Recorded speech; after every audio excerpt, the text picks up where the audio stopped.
My name is James Mangohig. I'm a producer from Darwin, Northern Territory, and I pretend I live in Melbourne, but I don't really because I'm always trying to get back here. I make beats and I'm from a local group called Sierra.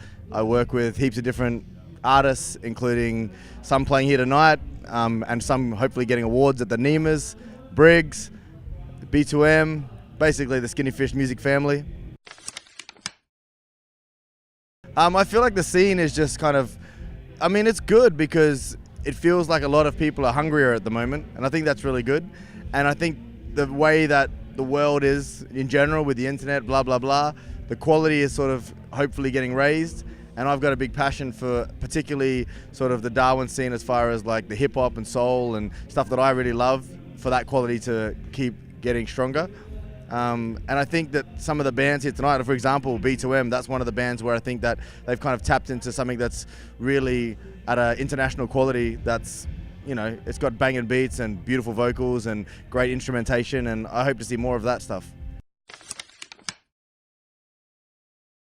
Definitely it's important. It's hard because a lot of the acts from down south don't really tour to Darwin, but in the last couple of years we've seen companies like Nook and stuff like the Rails happen where acts are coming up, and even some hip-hop acts. As far as the local scene, I still think there's a lot of moves to be made in actual a feeling of community amongst the hip-hop scene. I think there is definitely communities and small fires, but it would be nice if I think it was recognized on a sort of more, not mainstream level, but just if it was sort of, there's a bit more of awareness of it amongst people. And I think that's what helps the quality get bigger as well, is when more people know about all these young people doing this great music, and then helping them sort of have an outlet, and then they can suddenly basically have places to play, perform, and showcase their music.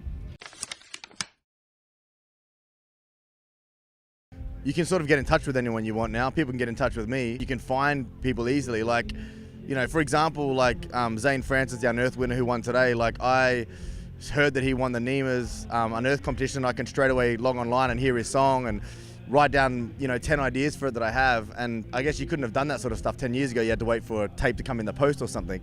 The general searching of music and being able to get your music out there, I think, is important. People making their own videos and being able to put them on the internet straight away. Instagram. If you're a Darwin band and your Instagram game is not good, there's no excuse, because it's such a beautiful place. And it's sort of like with all the experiences you have, being able to travel to festivals like Barunga and the bush stuff, and go to places like the Tiwi Islands is only a half-hour flight away. You can expose little windows of that to the rest of the world, and really tap into what's unique about growing up in the territory. Yeah, there's 3 people. Zane Francis from Brisbane, winning the Nimas Unearth comp, Serena Peck from Darwin, Catherine, Northern Territory, and Abby Rose. Check it. Andre 3000. Easy.